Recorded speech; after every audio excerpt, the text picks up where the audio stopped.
नमस्कार। मैं सुधा सक्सेना। जीवन में हम सब जन्म से ही कुछ न कुछ सीखते हैं। कुछ अपने परिवार से, समाज से और कभी देश से। और ऐसा नहीं है कि हम केवल बड़ों से ही सीखते हैं। अक्सर हम बच्चों की कार्यविधि क्रियाओं को देख करके भी, उनकी बातों को सुनकर भी कुछ सीखते हैं। अर्थात यह अधिगम की प्रणाली या यह सीखने की क्रिया आज जन्म चलती रहती है। और यह जो दूसरों को देख कर के हम कार्य सीखते हैं, इसी को हम प्रेरणा कहते हैं। आइए आज प्रेरणा पर ही कुछ चर्चा करते हैं। प्रेरणा शब्द का अर्थ बहुत व्यापक है। जीवन के प्रत्येक मोड़ पर हम सकारात्मक या नकारात्मक रूप से किसी न किसी से प्रेरित रहते हैं और हमारे कार्य, उद्देश्य और संकल्प आदि तमाम प्रकार के व्यवहारिक गुण भी इसी से निर्धारित होते हैं। मनुष्य सफलता प्राप्ति के लिए अपने भीतर आत्मविश्वास और उत्साह को जगाता है, जो आंतरिक प्रेरणा को उद्वेलित करते हैं।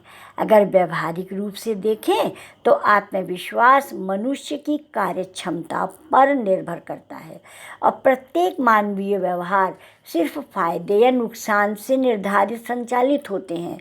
अगर व्यक्ति को नुकसान के बदले फ़ायदा अधिक नज़र आता है तो वह उसके लिए प्रेरणा का जरिया बन जाता है।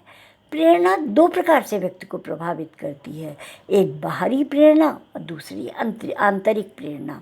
बाहरी प्रेरणा के स्वरूप को देखें तो इसमें स्थायित्व तो नहीं होता, बल्कि ये क्षणिक होता है, जिसका बिखरना तय है। यह केवल और केवल प्रेरक पर निर्भर करती है। जब तक प्रेरक विद्यमान है तब तक ही बाहरी प्रेरणा व्यक्ति को प्रेरित करती है। बाहरी प्रेरणा बहुधा हमारे भीतर के मानसिक दबाव और तनाव आदि भी पैदा कर देती है, जिससे हीन भावना उत्पन्न हो जाती है। परिणाम स्वरूप कार्य क्षमता एवं रचनात्मकता में गिरावट आने लगती है। और यदि अंदरूनी प्रेरणा है तो यह प्रेरणा व्यक्ति के भीतर दो कारणों से उत्पन्न होती है, एक अपनी स्वीकार्यता को बढ़ाने और दूसरा जिम्मेदारियों के निर्वहन का दायित्व समझने पर। जिम्मेदारियां व्यक्ति को अपने लक्ष्य और संकल्प को निर्धारित करने में महत्वपूर्ण भूमिका निभाती हैं और यह सर्वविदित है कि जिम्मेदारियों की कमी प्रेरणा को भी छीन लेती है। इससे व्यक्ति के भीतर नकारात्मक प्रेरणा का संचार होने लगता है, यानी आंतरिक प्रेरणा व्यक्ति में हमेशा बनी रहती है और वह मनुष्य की आत्मा से मिलकर सकारात्मकता का संचार करते हुए मनुष्य को धैर्यवान और संकल्पित बनाती है। और सही अर्थों में आंतरिक प्रेरणा ही सच्ची प्रेरणा है। प्रेरणा से कार्य क्षमता के साथ ही सोच में भी बदलाव आता है। इससे उद्देश्य प्राप्ति के लिए वह अकर्मण्यता और आलस्य को दूर कर दृढ़ निश्चयी बनता है। इसीलिए हमें अपने भीतर आंतरिक प्रेरणा उत्पन्न करने के साथ साथ नकारात्मक प्रेरणा को दूर करना चाहिए।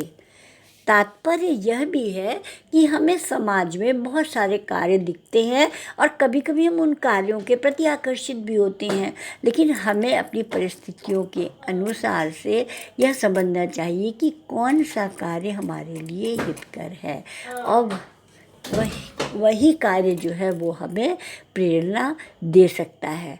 तो यदि वो कार्य हमारे लिए हमारी परिस्थितियों के अनुसार उचित नहीं है तो हमें अपने अनुरूप कार्यों को समझना चाहिए और ये इस प्रकार से हमें प्रेरित होना चाहिए। और यह हमारा आंतरिक आत्मविश्वास ही होता है जो हमें इस प्रकार के राह सुझा सकता है। अतः प्रेरणा हम लें और वह विवेकपूर्ण हो, यही जीवन को सफल और सरल बनाता है। तो आज इतना ही। आप सब ने मेरे चैनल को लाइक और सब्सक्राइब किया है, उसके लिए आपका अतिशय धन्यवाद। नमस्कार।